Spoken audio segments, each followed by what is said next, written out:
Welcome everyone to the secret to post-pandemic digital marketing, focusing on the customer, not the channel.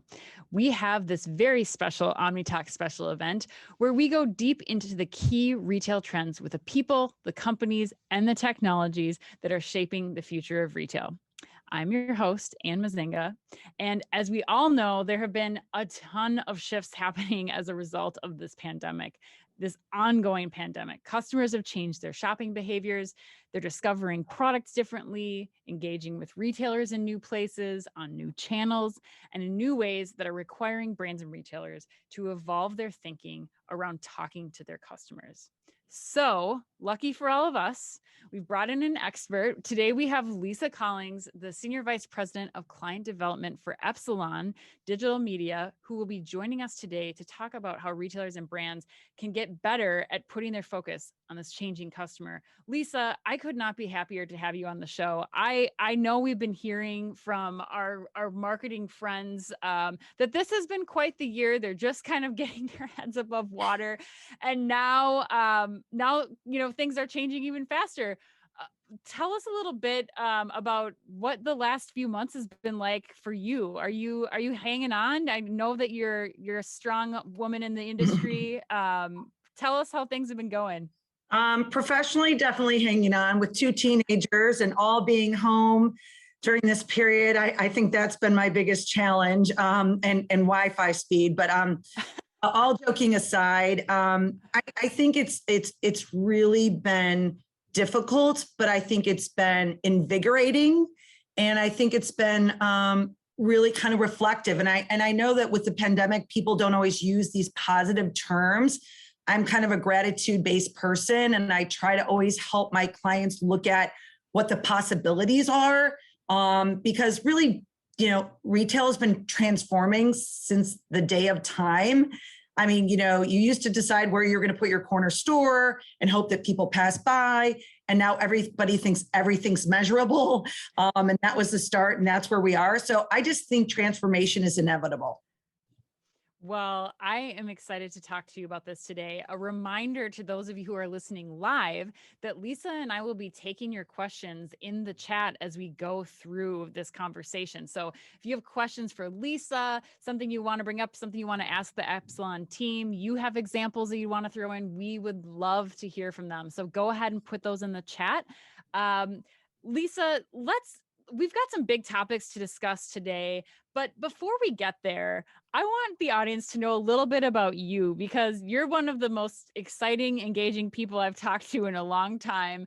And I know that your background, you were gently encouraged, as you mentioned, by your dad to seek out a career in CPG and brand. So tell me a little bit about how you got into this industry. Sure.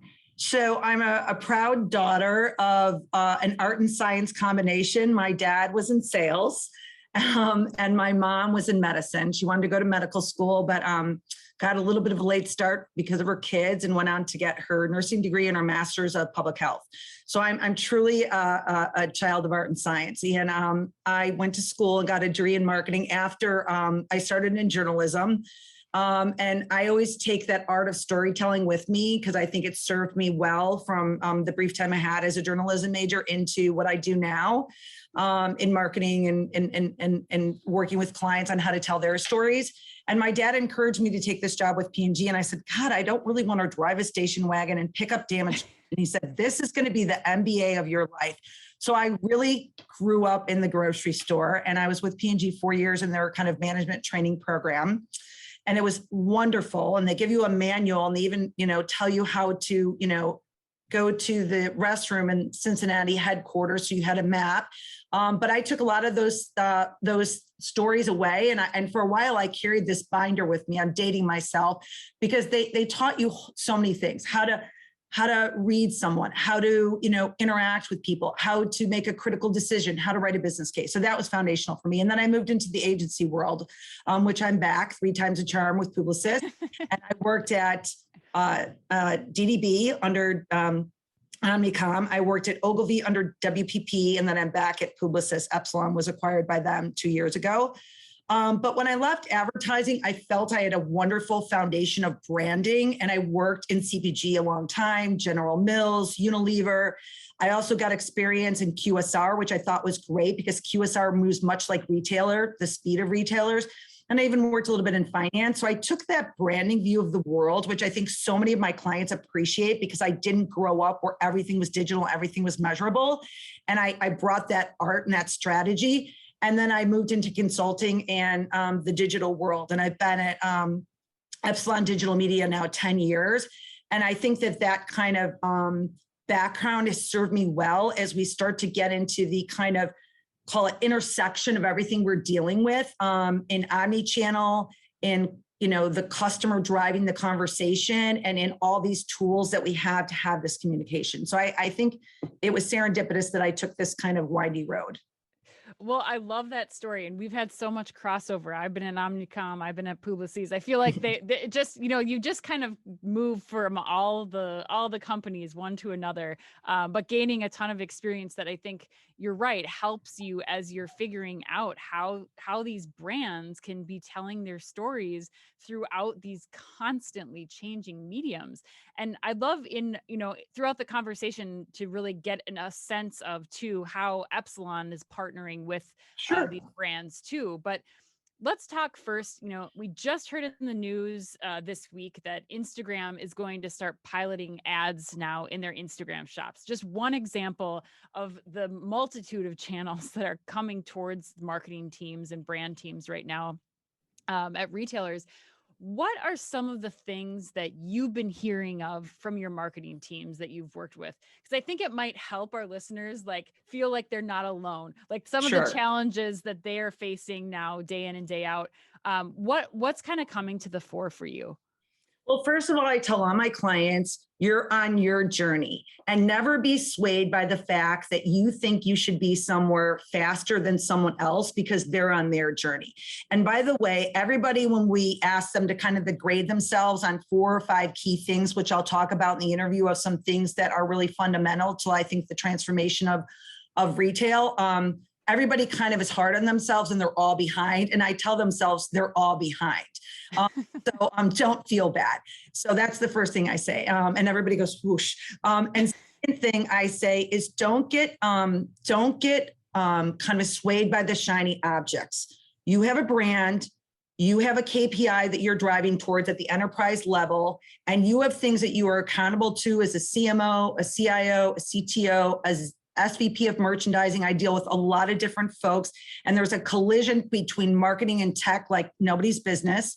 And I just say, be true to the brand, be true to what you're going to be graded on, and be true to the things that are going to move the business. So when the Instagram example comes out and I say, what is that really about? And let's dissect if that works in your plan. And if you think that that person is only findable on Instagram, you're wrong. And if you think that they live their life 24/7 on Instagram, you're wrong. And obviously I have a 15-year-old son, so he's on TikTok a lot. Really what you want to do is you want to make sure you have a strategy that's people-based so you can be where people are as they consume. And they're going to be on Instagram, and you're going to want to be in that channel, but they're going to be other places, but you want to be centric to them. And in a perfect world, if you could create a personalized communications plan at the ID level, that would be nirvana. So try to think of your true north of where you're going to, which is people-based communication, not should I be on Instagram or not. I don't think it's a binary decision.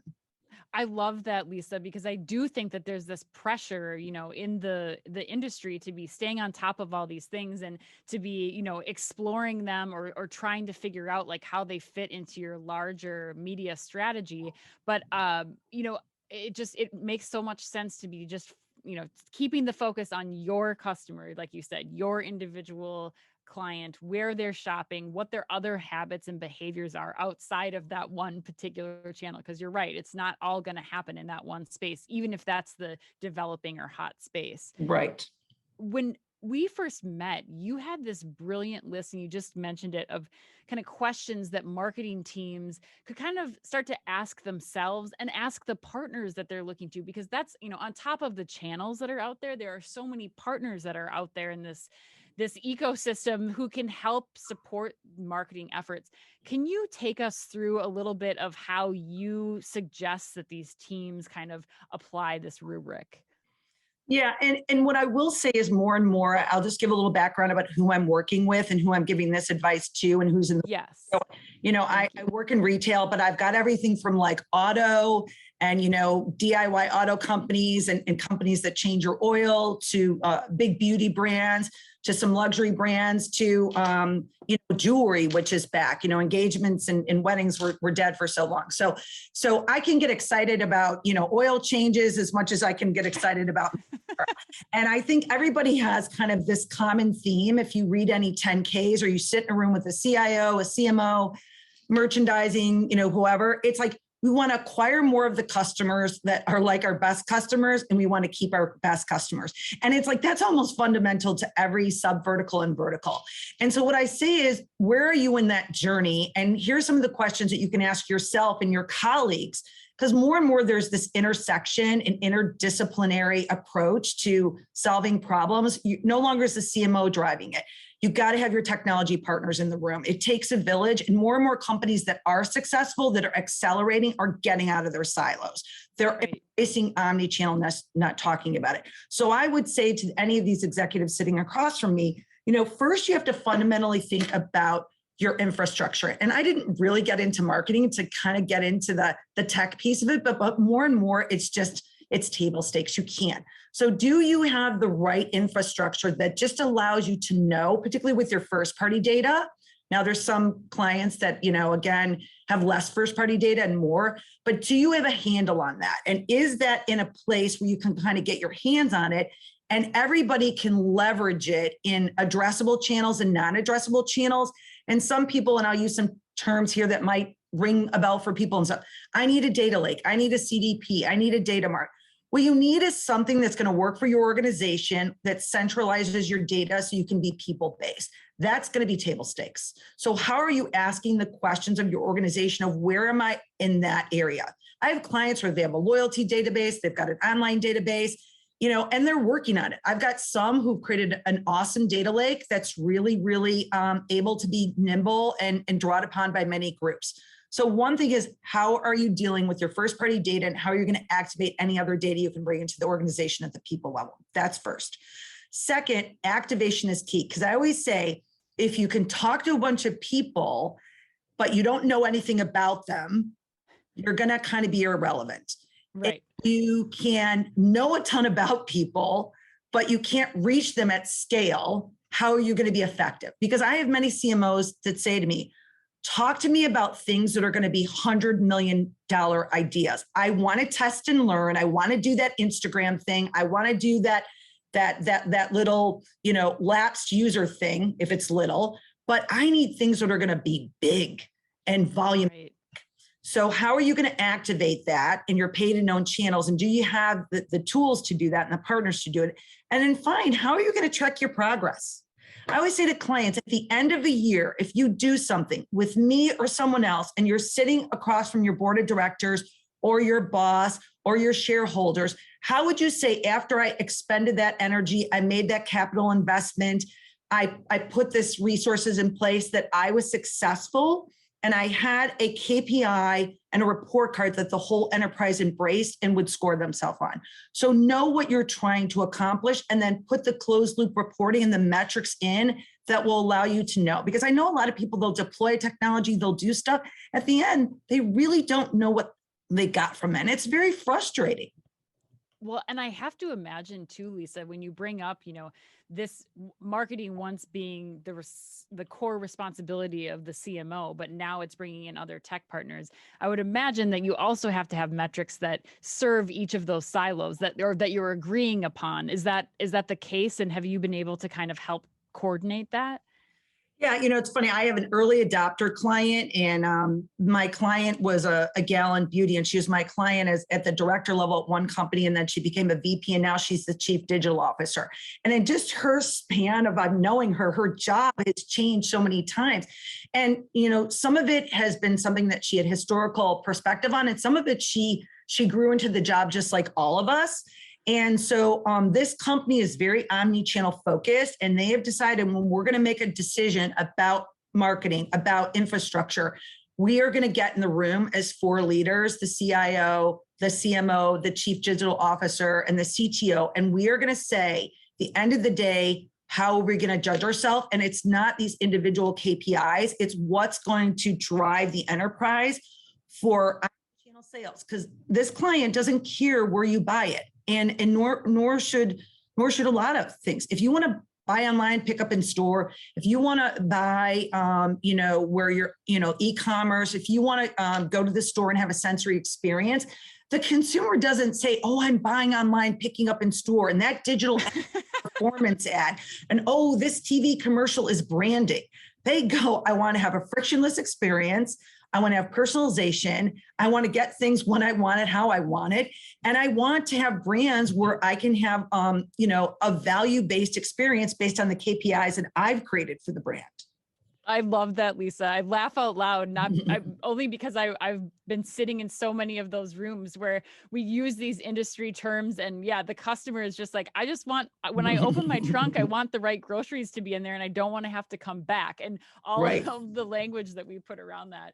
Well, I always have to ask, you kind of went into one earlier, but I have to ask if there's a particular case study or example that you've seen with some of the brands that Epsilon's worked with that have had success with this. I know you have a Future of Retail guide that's going to be coming out. And for everybody listening, we'll be putting that Future of Retail guide on our Omni Talk blog at omnitalk.blog, so that you can really dig into some of the content that Lisa and I are talking about today. But in that guide, you mentioned your work with L'Occitane, and I'd love to hear some examples of, you talked about activating the data, Lisa. How are the teams at L'Occitane activating that data? They've really done a nice job just saying, okay, what are my strengths and what can I leverage? And I would say everybody who's listening to this podcast, your first party data is gold. That is something you know about your customers that if you can leverage both in your own channels and paid channels, digital media is what I'll talk about, that's gold. So if you can start with that, you can immediately put people in buckets. Well, I talked about acquisition or retention, right? If someone comes to your website and you're not activating your first party data when that person comes, and most people don't log in and they log in on different devices, different cookies, you really don't know who they are, maybe 20% of the time if you're great. So if they come to the website, you immediately want to know, are they a buyer? Are they a lapsed buyer? Are they, have they browsed the website before, but they've never bought online, but they always buy in store? Are they a prospect? So immediately identification is huge. And I think L'Occitane really realized that that could be a huge differentiator for them, because even when it comes to something they'd see on the website, whether it's site personalization or the cadence of which they would manage their digital media, is going to be very different. You're going to invest more dollars, which the CFO cares about, the person running this campaign, if someone's a retained customer, because the decay curve for them is going to be longer. The likelihood that if you put some content in front of them over time, that will pay out. A prospect, while extremely valuable, is not eventually going to convert over time if you don't, if you spend time on them, but they're not showing any signals that, hey, I'm interested. So with L'Occitane, they were very interested in understanding when people came to the website, buyer status, new status, and activating lapsed.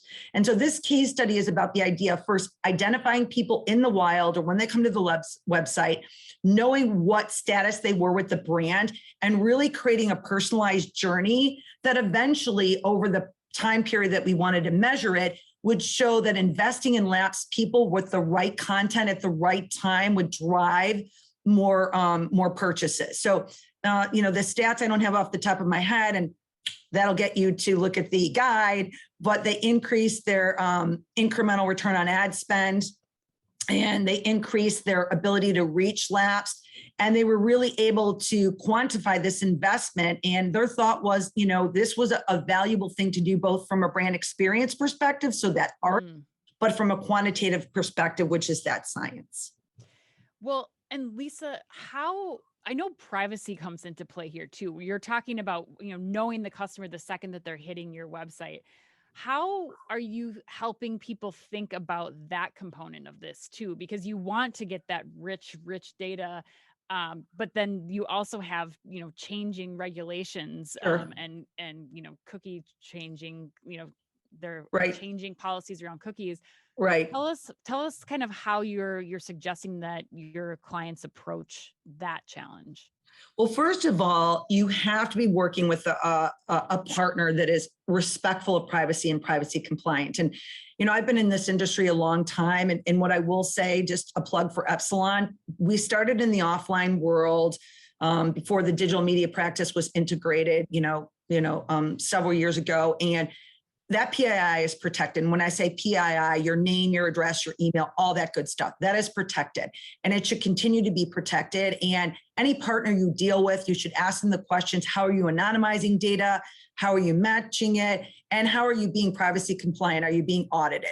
You're going to be no good to anybody if you're not, playing by the rules that are set up by the industry, and now increasingly by the government, California and Europe in the lead.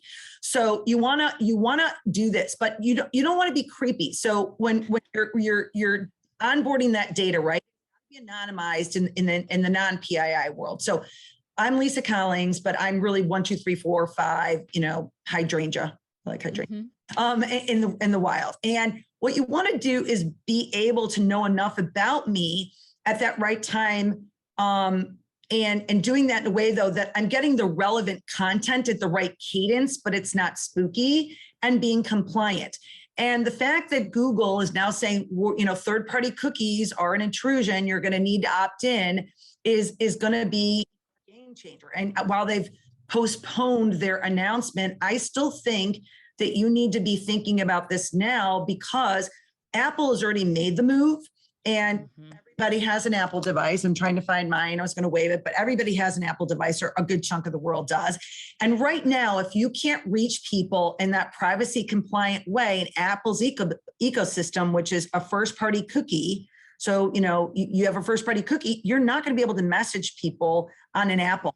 In our world, when I look at my clients, interactions, anywhere between like a low client interaction where we message people and where we see them going on their app or on their website is like 30 to 40%. That's low. Most of the clients, like 70% of the persons that are interacting with them are at some point interacting on an Apple device or through the app or whatever. So I would say, to kind of close this out, because I always like to give people kind of bullet points or to-dos. Yes. Be aware of how your partners are dealing with the current regulations, and ask a lot of great questions. Ask them some questions. Are they ready for third-party deprecation? What are you doing to create that first-party linkage? How are you going to still be able to find someone in the wild and serve them media, who are your publisher relationships?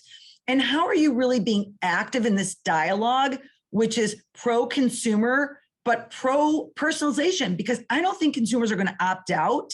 And I think this next generation want personalization. They want it just respectfully. So I don't think this is going away. You just need the right partners to enable it.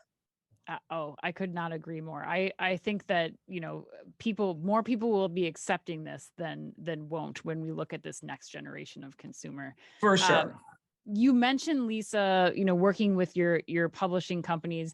We're seeing so many more retailers leveraging retail media networks.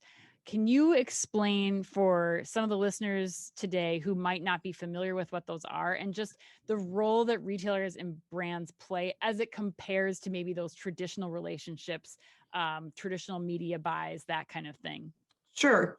So, again, I grew up in the grocery store, and that was where the really retail media network started. A lot of people will refer to it as RMN.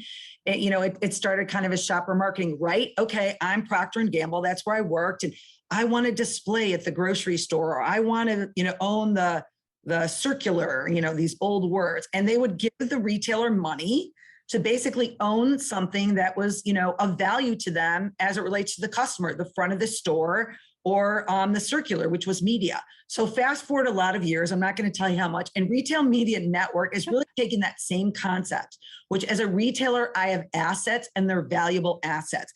I have my first party data.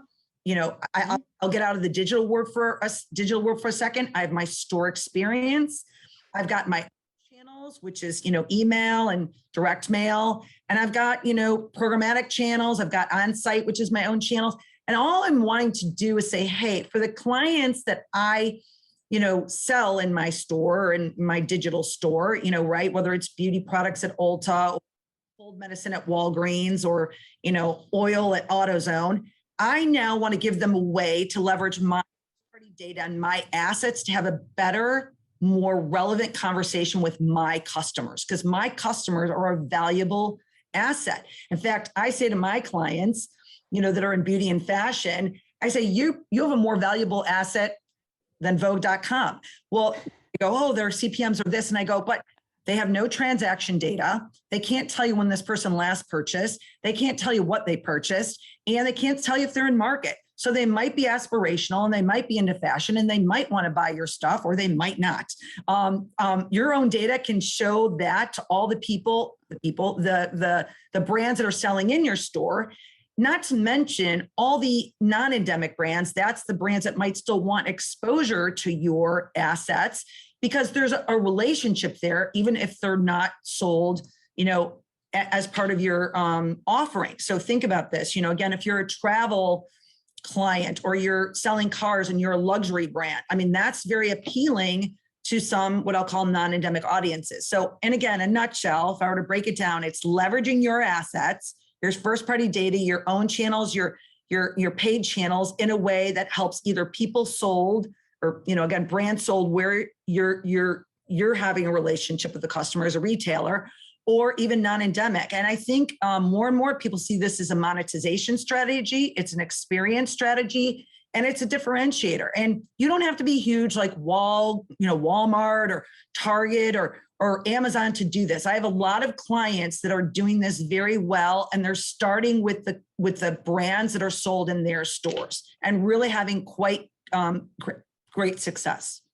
Well, Lisa, first, I love that quote about the audience of the store being more valuable than Vogue.com, but because I think it's so true, and it really gets to the heart of, what this whole conversation today is really about. It's about that customer and the 360-degree view of that customer. What other things that they're buying? What are those affinity items that they're picking up too, and affinity experiences too, or other places that they are, and this is really that perfect collection that's mutually beneficial. Yes. To the retailers, to the brands, and to the customers. Like if if I'm going to give you the opportunity to follow me, to personalize things for me, I want you to do a good job of it. And I want you to be able to serve me up products that are convenient. And I think that this is just, it was really great to kind of close on that note, because I feel like that is so impactful for the people that are listening to this today.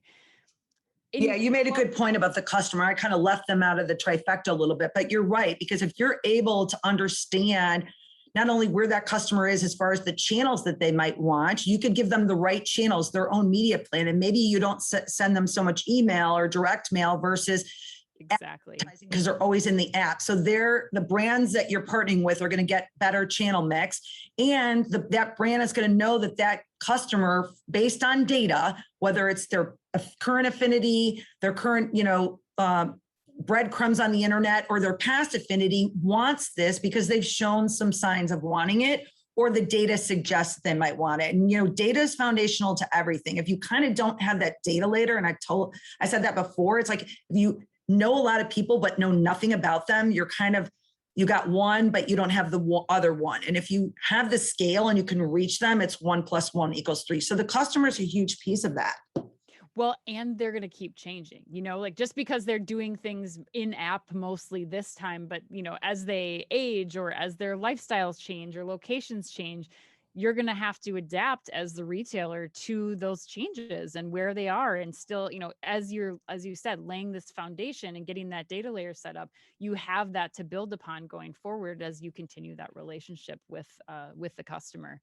Yeah, well, little anecdote, I'm in technology and my kids say I'm the least technological person they know, but my son is starting a new school as a sophomore. We're transferring him, and I do most everything online, when I'm trying to just get stuff, but he has to wear a uniform this year, like, white shirt, blazer, khaki And I'm usually like, so I know the internet thinks, and my clients think, or the people following me think like, oh, she's an online gal and whatever. But I kind of lost track. I was on vacation. I'm like, oh my gosh, Pierce starts his orientation today. So I'm running around like the last 3 days looking for express shipping and going into stores. And all those breadcrumbs suggest there are moments where you will be very open to messaging where your patterns do change. And I think it's a perfect example of that. So I think if you don't have that 360 purview, we don't know what that next interruption can be to shopping patterns. And it could be something ubiquitous like COVID, or it could be the fact that Lisa went on a vacation and now is scrambling and has 5 days to get her act together.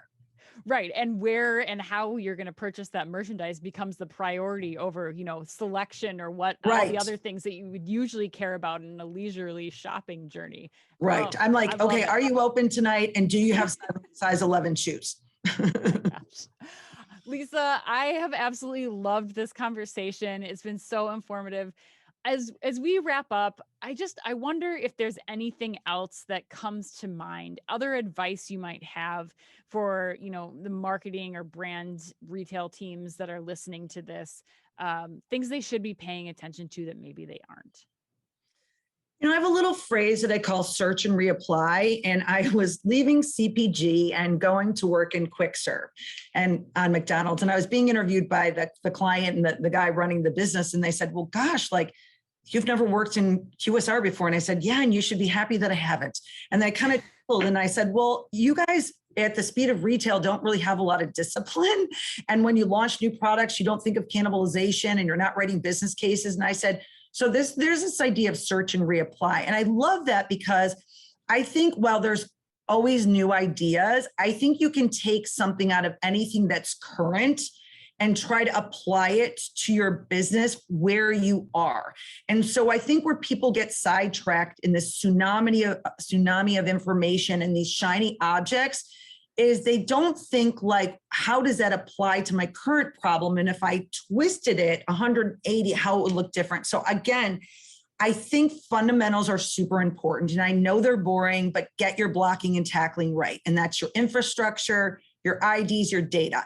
Then think about your activation layer. And when you're hearing about all this stuff, I should be in this channel. Oh my gosh, digital audio is the next best thing. It might be, it might not be, but try to figure out how those things apply to your marketing mix or what you're doing. Digital audio might be the next best thing because it's attracting a younger audience, or it's a different channel, or it's allowing you to have sound, and sound is really important to your brand experience. So I always say, if you can take that searching and then applying it with kind of some filters and say, this makes sense. And then I always have with my clients a test and learn strategy, because I feel like you always have to kind of figure out and stay true to your true north. It's really easy to get sidetracked, but that doesn't mean you should mortgage your future by not having an incubator. And so I think it's always important to be incubating things and testing things to make sure you know where that next $100 million idea is. So I would leave you with, make sure you have the blocking and tackling down. Make sure that you're searching and reapplying, but you're always applying it based on your vision and your KPIs and being focused. And then always have a test lab and this testing agenda and ask your partners, how can you help me learn and grow while still driving enterprise level value? And those are kind of two different skill sets. It's an adaptability versus this kind of strategic drumbeat. And you need to almost be right brain and left brain. And you have to have that now. That is non-negotiable anymore. Yes. You have to be able to pivot. If we've learned anything over the last year plus, it's being flexible is really the critical key to survival here. Well, Lisa, that was amazing. Thank you so much. If people want to get in touch with you, they want to learn more about how Epsilon can help with some of the things that you've outlined so well today, where is the best place for them to go?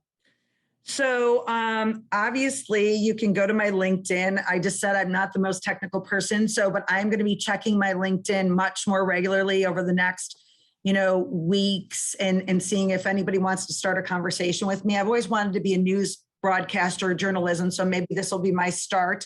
And then I'm just going to give out my email because I'm passionate about the space.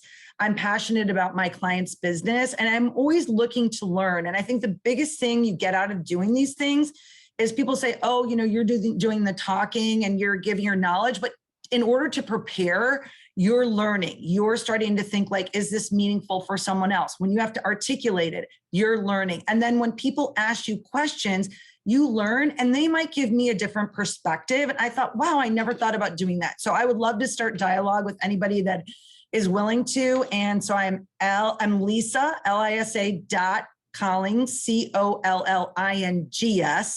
at epsilon.com. And, just don't forget the G and you'll find me. That is amazing. Thank you for being that open. I know I can speak on behalf of the people listening that really helps to be able to have a direct line, and you've given us so much great information today.